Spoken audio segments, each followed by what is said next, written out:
Hi guys, I'm Kumar, Pramod Kumar Yadav from Jamshedpur and Jharkhand. और मुझे कुछ इम्पोर्टेंट बात करनी थी, इसीलिए आज लाइव आया हूँ। इम्पोर्टेंट बात ये करनी थी कि जितने भी मुसलमान भाई हैं सुन ले बढ़िया से कि जो भी हो रहा है, आप लोग को गवर्नमेंट की बात नहीं सुननी, आपको लोकल अथॉरिटीज़ की बात नहीं सुननी, ठीक है, आप मत सुनो। लेकिन ये याद रखो कि जितने आप लोग को छोड़ के जो लोग हैं ना, वो सब घर में बैठे हैं, उनके पास कोई काम नहीं है, और वो लोग सब आपको ही देख रहे हैं कि आप लोग क्या कर्म कर रहे हो, क्या कर रहे हो। और अगर आपके वजह से ही कोरोना फैलेगा इंडिया में, और आप लोगों ने नहीं देखा है मौतें, मैं चाइना में रहता हूँ, मैंने मौतें देखी है यहाँ, और बहुत बुरी तरह से देखा है। आप लोगों को समझ में आएगा जब लाशें गिरना शुरू होंगी तब। आप लोग सोच रहे हैं कि आप लोग बीमार हो जाएंगे, आप लोग फिर हिंदू कॉलोनीज में घूम घूम करके बीमारी फैलाएंगे, वो तो होने का नहीं है, वो होने ही नहीं देगा हम लोग। और दूसरा चीज़ ये ना कि आप लोग जब मरने लगेंगे तो हम लोग ताली बजाएंगे बहुत बढ़िया से, क्योंकि आप लोग बेवकूफ़ों का सरदार हो, ठीक है। आप लोग समझते नहीं हो बात को, आप लोग किसी संविधान को नहीं मानना, लेकिन संविधान के लिए लड़ना है। आपको मानना मौलाना का ही है, लेकिन जब बात आती है गवर्नमेंट की तो गवर्नमेंट से लड़ जाना है, क्योंकि संविधान बचाना है। हाँ, आप लोगों को समझदारी नाम का चीज़ बिल्कुल भी नहीं है। कोरोना से चाइना के अंदर में 3,500 तो जो डॉक्यूमेंट्री है, लेकिन आपको नॉर्मली बताता हूँ 1.5 लाख लोग मरे हैं यहाँ, और उनकी लाशें भी नहीं मिली हैं। तो आपको जब कोरोना होगा ना, तो आपके बीवी बच्चा कोई देख भी नहीं पाएगा, आपका लाश कहाँ ठिकाना लग जाएगा, कोई हिसाब किताब नहीं है। हाँ, तो आप लोग समझ लीजिए ये चीज़ को। आप लोग समझदारी नाम का चीज़ तो है नहीं, आप लोग करोगे नहीं जो करना है आपको। गवर्नमेंट बोल रहा है, लोकल अथॉरिटीज बोल रहा है, सुनना नहीं है। एक अरविंद केजरीवाल इतना बड़ा बेवकूफ़ चूतिया आदमी है साला, रात में अनाउंसमेंट करवा करके लोगों को रोड पर लाकर खड़ा कर दिया। क्या करना चाहते हो आप? क्या करना चाहते हो आप? आप यही करना चाहते हो कि लोगों को रोड पे ला करके उन लोगों के अंदर में कोरोना फैलाओ, ताकि मोदी गवर्नमेंट का ये हो। मोदी गवर्नमेंट का कोई गलती नहीं है, पूरा वर्ल्ड मोदी गवर्नमेंट को पीठ थपथपा रहा है कि कितना बढ़िया से कंट्रोल किया हुआ है। लेकिन पूरा वर्ल्ड का आंख इंडिया के ऊपर है, और पूरा वर्ल्ड देख रहा है कि मुसलमान लोग क्या कर रहे हैं वहाँ पे, अरविंद केजरीवाल क्या कर रहा है वहाँ पे, ममता बनर्जी क्या कर रही है वहाँ पे। आज के डेट में कहाँ है असदुद्दीन ओवैसी, कहाँ है वो लेफ्ट वाला लोग जो बड़ा बड़ा चिल्ला के बोल रहा था कि हम गरीबों का मसीहा है। कहाँ है मायावती जो दलितों का मसीहा था, कहाँ खाना खिला रही है वो। जो लोग घर पे भूखे मर रहे हैं या रोड पे भूखे मर रहे हैं, उनको मायावती क्यों नहीं खाना खिलाती है? क्योंकि उनका उल्लू सीधा इससे नहीं होगा। और जो बेवकूफ़ हिंदू ये समझ रहे हैं ना कि इन लोगों का सपोर्ट करके बहुत बड़ा काम कर लेंगे, तो आप लोग समझ जाओ आने वाला समय में जो दिल्ली में अभी काटमार हुआ है ना, वो काटमार आपके घर में भी होगा। हम लोग सुधरेंगे नहीं, वो तो ठेका लेके रखे, हम लोग सुधरने वाले नहीं हैं। तो आप लोग उसकी तैयारी कीजिए। हम क्या बोले, बहुत गुस्सा आ रहा है, बहुत दिन से हम इस चीज़ को देख रहे हैं, डेली देख रहे हैं। अभी भी जबकि चाइना में सब कुछ ओपन हो गया है, हम लोग को मास्क लगा के रखने के लिए बोला गया है। घर से निकलते हैं तो हम लोग के पास में एक टिकट दिया हुआ है, हम लोग के पास में जब तक टिकट है तब तक हम लोग घर में रह सकते हैं। अगर वो टिकट नहीं है तो घर के अंदर भी नहीं जा सकते। ये देखिए, ये हमारा घर के अंदर का जाने का पास है। अगर ये पास हमारे पास नहीं होगा या मिसप्लेस हो जाएगा तो हम लोग अपने बिल्डिंग में नहीं घुस सकते। पर डे हमारा चेकिंग होता है, पर डे बॉडी का चेकअप होता है, बॉडी का टेम्परेचर नापा जाता है। इंडिया में हेल्थ सर्विस बहुत खराब है, इसीलिए मोदी गवर्नमेंट पहले से उसको कंट्रोल करने की कोशिश कर रहा है। लेकिन बुड़बक पढ़ा लिखा लोग रोड पे खड़ा होकर के, अरे हमको कुछ नहीं होगा भैया, जब घुसेगा ना और आपको कुछ नहीं होगा, आप ये सोचकर चल रहे हैं ना, तो आपके परिवार को भी होगा। आपके परिवार को होने के बाद आपके बच्चों को भी होगा, और अपने सामने आप अपने बच्चों को मरते हुए देखोगे, अपने परिवार को मरते हुए देखोगे, अपने आस पड़ोस वाले को मरते हुए देखोगे। हम लोग देखे हैं लाशों को कैसे लाशों का ढेर लगा है। और इटली जो है आज के डेट में, इटली लाशों का ढेर के ऊपर बैठा हुआ, क्यों बैठा हुआ है? उसने वही गलती किया जो आज आप कर रहे हैं। इटली बार बार हर कंट्री को यही बोला कि हम लोग जो गलती की आपने मत कीजिए। लेकिन इंडिया का लोग तो इतना समझदार है कि हम तो वीर सावरकर के परिवार के हैं, शिवाजी परिवार के, हमको बीमारी क्यों छोड़ेगा? भैया, खाना खाने से भी बीमारी आता है। अगर ऐसा नहीं है तो अपने आस पड़ोस में देख लो, जितना बुजुर्ग लोग बीमार पड़ा हुआ है, वो भी तो खाना ढंग से ही खाता होगा, सुबह शाम डेली उठता होगा, सोता होगा, चलता होगा, फिरता होगा, बोलता होगा, लेकिन उसको बीमारी होता है। क्यों हो रहा है? क्योंकि आप अपने आप का ध्यान नहीं रखते, हेल्थ कॉन्शियस नहीं है, क्योंकि आपको समझदारी नहीं है कि आप क्या करना चाहते हैं, क्या नहीं करना चाहते हैं। हम जैसा बेवकूफ़ लोग जो चाइना में बैठे हुए हैं या विदेशों में बैठे हुए हैं, बार बार वीडियोस बना करके आप लोगों को समझाने की कोशिश कर रहे हैं, लेकिन आप लोगों को सुनना क्या है? क्योंकि आप तो हम लोग से ज़्यादा समझदार हैं। मोदी को गाली देना है तो कोई ना कोई ऑप्शन निकाल के मोदी को गाली देंगे ही। आज के डेट में सबसे ज्यादा इंपॉर्टेंट ये है कि आप घर पे बैठे और दूसरों को बचाएं। यहाँ पे नौटंकी करने से, अपना समझदारी दिखाने से कुछ नहीं होने का है। जब लाशें गिरने लगेगी तो आपकी आंख से आंसू निकलने लगेगा और आपका दिल कराहेगा। उस चीज को अपना उस दिन को लाने का कोशिश मत कीजिए। सब मिल करके, सब कोई अपने घर पे रहिए, सब कोई अपने घर पे स्वस्थ रहिए, अपना हाथ पैर को सैनिटाइज कीजिए, मास्क लगा के रहिए। अगर मास्क नहीं है तो आपके घर में रुमाल तो होगा, रुमाल को मुंह में बांध के रखिए। अगर बाहर जाना है तो सुबह बाहर जाइए, सुबह फ्रेश एयर होता है, बाहर जाके घूम फिर के आ जाइए, लेकिन दिन भर बाहर मत निकलिए क्योंकि एयर का कंडीशन भी अच्छा नहीं रहता है। आप लोगों को समझना पड़ेगा कि हमारा देश जो है ना, इटली चाइना का जैसा एडवांस नहीं है, और अगर एडवांस नहीं है तो उसका कारण भी हम और आप ही हैं। गवर्नमेंट को आज हमको ये एहसास हो रहा है ना कि अगर हम सुधरे हुए होते तो गवर्नमेंट लूट नहीं पाता हमको। हम लोग ये मान के चलते हैं कि हमको मुफ्त में खाना मिल जाए तो हमको सब कुछ मिल जाए, लेकिन याद रखिएगा बॉस, अगर कोई आपको मुफ्त में कुछ दे रहा है ना तो वो आपसे लेगा बहुत कुछ। ये याद रखें आप, मुफ्त में कुछ नहीं मिलता।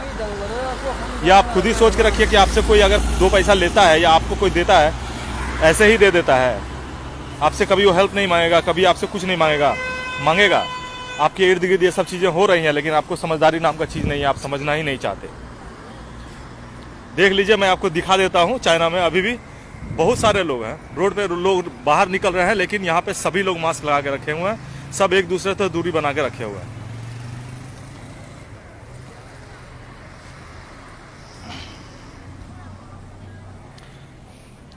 अभी के डेट में समझदारी उसी में है कि आप और हम सब जो है समझदारी से अपने घर पे बैठे, खाना बनाए, खाएं, बढ़िया से परिवार के साथ टाइम स्पेंड करें। जब हम काम कर रहे होते थे तो हमारे पास उतना वक्त नहीं होता था कि परिवार के साथ बैठ करके 2 घंटे बात कर सके। आज आपको वो मौका मिला है, चाहे वो कोरोना की वजह से हो या कुछ की वजह से हो, आपको मौका मिला है अपने परिवार के साथ में अपना बॉन्डिंग को मोर अच्छे से मजबूत कीजिए। आपको पता है कि कोरोना की वजह से क्या क्या हो रहा है, लोग मर रहे हैं, ये तो सही बात है, क्योंकि नेचर के साथ खिलवाड़ करोगे तो मरोगे जरूर, क्योंकि नेचर तो बदला लेगा। और सबसे बड़ा चीज क्या है ना कि जब ये सारे लोग लॉकडाउन में अभी बंद पड़े हैं ना, तो बहुत सारे देश में जहां से बहुत सारे जीव जंतु गायब हो गए थे, सब वापस आ रहे हैं। आपको पता होना चाहिए कि हमारा ओजोन परत जो है ना 95% रिकवर हो चुका है आज के रेट में। नासा का रिपोर्ट आया है, अपना ओजोन परत जो है 95%, मतलब अब हमारा जो धरती है वो अपने आप को रिपेयर कर रही है। हमारी जो धरती है वो अपने आप को रिपेयर कर रही है। तो भैया, जब धरती अपने आप को रिपेयर कर रही है तो घर पे बैठो ना, कुछ दिनों में, कुछ महीनों में सब कुछ ठीक हो जाना है। और गवर्नमेंट ऐसा तो नहीं है कि आपको भूखा मार देगी। गवर्नमेंट इतने फंड आप लोगों के लिए रिमेंड कर रही है। लोगों को, मैंने खुद वीडियो देखा भाई, दिल्ली में ऐसा कांड हो रहा है जिसका हिसाब नहीं है। दिल्ली में मुसलमान फैमिली एक घर में 10-10, 20-20 लोग हैं और सब जाके लाइन में लग के अनाज लेकर के आ रहे हैं। और उनसे जब पूछा क्या करोगे तो बेचेंगे, मुफ्त का मिल रहा है बेचेंगे। अरे भैया, आप सोचो 10 लोग का अनाज अगर एक परिवार में चला जाएगा, ठीक है, तो जो बाकी 9 लोग का खाना तो आप लेकर चले गए, वो 9 लोग को खाना कहाँ से मिलेगा भाई? लॉजिक तो होता है ना, पढ़ाई लिखाई किए हो नहीं किए हो। हम लोग जब इस चीज के बारे में बात करते हैं तो लोग बोलते हैं हम लोग मोदी भक्त हैं, हम लोग बीजेपी भक्त हैं। हम लोग नहीं है भाई, काम देखते हैं हम लोग, क्योंकि हम लोग शुरू से ही मेहनत करके चल रहे हैं। हम लोग किसी से कोई एक पैसा नहीं लेते उधारी, खुद के पैसे पे है, पैसा नहीं है तो नहीं खाएंगे। हमारा माँ बाप भी वही किया है, हम जिनको जानते हैं वो भी वही किया है, हमारे चचा है, हमारे पड़ोसी हैं, सब वैसे ही हैं। सब बहुत डेडिकेटेड है अपने काम को लेकर के, डेडिकेटेड है अपने लाइफ को लेकर के। वो लोग कभी किसी का सामने हाथ नहीं फैलाते हैं। फिर ऐसी क्या जरूरत पड़ गई है कि आप और हम इतना सेक्रीफाइस, इतना सेल्फिश हो गए हैं, जब हमारे देश के ऊपर इतना बड़ा प्रॉब्लम आया है। तो अभी लोग हल्ला कर रहे हैं इंडिया के अंदर में कि जो लोग बाहर फंसे हुए थे उनके लिए जहाज भेजा इंडिया में। आप इंडिया में जिस मजदूर की बात कर रहे हैं उनको एयरलिफ्ट करेगा, ठीक है करेगा। आप बताइए किस किस गांव में वो लोग जहां से भी आया है उस गांव में क्या एयरपोर्ट है? कहां भेजेगा वो लोग को? हवाई जहाज कहां उतारेगा? क्या बेवकूफ है क्या? और जो बच्चे बाहर में पढ़ाई कर रहे हैं, आपको बता रहा हूं कि जो लोग जॉब करने गए हैं ना, उन लोग छुट्टी पे इंडिया गए हुए थे, क्योंकि बहुत सारे देश में फरवरी के महीने में छुट्टी होती है, 1 महीने तक। इन लोगों का नया साल का छुट्टियां होती है, तो लोग घर गए थे। वो लोग अपने पैसे पे गए हैं। और जो लोग को एयरलिफ्ट किया गया है दूसरे कंट्रीज से, वो लोग वहां पे हो सकता है सऊदी अरब में काम कर रहे हो या कुछ है। बहुत सारे बच्चे हैं, स्टूडेंट्स हैं, वो देश का भविष्य है, उसको लिफ्ट नहीं करेगा। आपको पता है अगर लिफ्ट नहीं करेगा तो पूरा इंटरनेशनल मीडिया में इंडिया का रेपुटेशन क्या रह जाएगा। पाकिस्तान ने अपना स्टूडेंट्स को लिफ्ट नहीं किया चाइना से, वुहान से, उसका रेपुटेशन इतना खराब हुआ, सोशल मीडिया पे इतना उनका वीडियोस चल रहा था जिसका हिसाब नहीं है। लेकिन क्यों? क्योंकि उनको अपना दोस्ती निभाना है।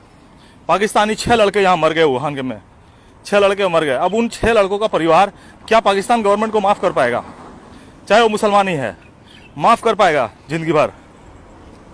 क्योंकि वो यहाँ पे बच्चे को पढ़ा रहा था, वो चाहता था कि अच्छा माहौल में रहे, अच्छा से पढ़ाई करे, आगे जाके इंसान बने, बढ़िया से पढ़ाई लिखा करके अच्छा इंसान बने। आज उसका क्या हालत है? वो अपना बच्चा के लिए रो रहा होगा कि नहीं रो रहा होगा? क्या वो अपने देश के लिए अच्छा सोचेगा? कभी नहीं सोचेगा ना। भैया देखो, ऐसा है कि सिर्फ पढ़ लिख लेने से, किताब का ज्ञान ले लेने से ना सब कुछ नहीं हो जाता है। आपको सोशली, मेंटली, फिजिकली सभी तरीके से सही होना चाहिए। फिजिकली आपको शरीर को स्वस्थ रखना पड़ेगा, मेंटली आपको अपना मेंटल स्टेबिलिटी को रखना होगा, और एजुकेशन के मामले में आपको एजुकेशन जो बाहर से मिलता है या आपको किताबों से मिलता है, दोनों रखना होगा। किताबी ज्ञान पूरा तरह से सही नहीं है, इसीलिए बाहर का ज्ञान भी जरूरी है। इसीलिए बाहर का ज्ञान ले लीजिए और सब सही से स्वस्थ रहिए। मेरा लास्ट में यही कहना है भैया, सब अपना अपना घर में रहो। अगर मुसलमान भाइयों को नहीं सुनना है तो मत सुने, आप लोग अपना लाशन देखने के लिए तैयार रहो, क्योंकि इंडिया में जो होगा आने वाले समय में, पूरा वर्ल्ड मीडिया यही बोल रहा है कि अब 2-4 दिन के अंदर में लाशों का ढेर लगने वाला है, जो इंटरनेशनल मीडिया बता रहा है।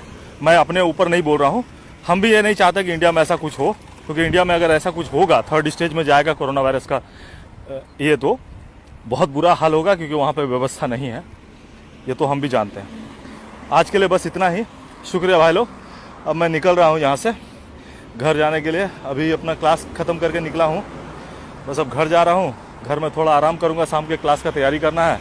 अभी 2 दिन पहले ही हमारा सेंटर खुला है, 3 महीने से बंद था, और 2 दिन पहले खुला है, तो 3 महीने से तो घर से निकला नहीं था। अभी 2 दिन से थोड़ा निकल रहा हूँ, क्लास ले रहा हूँ। तो क्लासेस भी उतने नहीं हैं, लोग बाहर उतना नहीं निकल रहे हैं। बाकी ऑफिसेज वगैरह तो खुल गए हैं, लेकिन बहुत प्रिकॉशन है। बाहर का खाना बंद कर दिया है, बाहर आप किसी रेस्टोरेंट में नहीं खा सकते हो, चिकन वगैरह तो मिलता ही नहीं है मार्केट में अभी। तो धीरे धीरे सब ठीक हो जाएगा। चले भाई साहब, आप लोग भाई, मेरी बहन भी आई हुई थी इसमें, माया दीदी, सबको प्रणाम करता हूँ। जय हिंद, जय Bharat, have a good time, bye bye.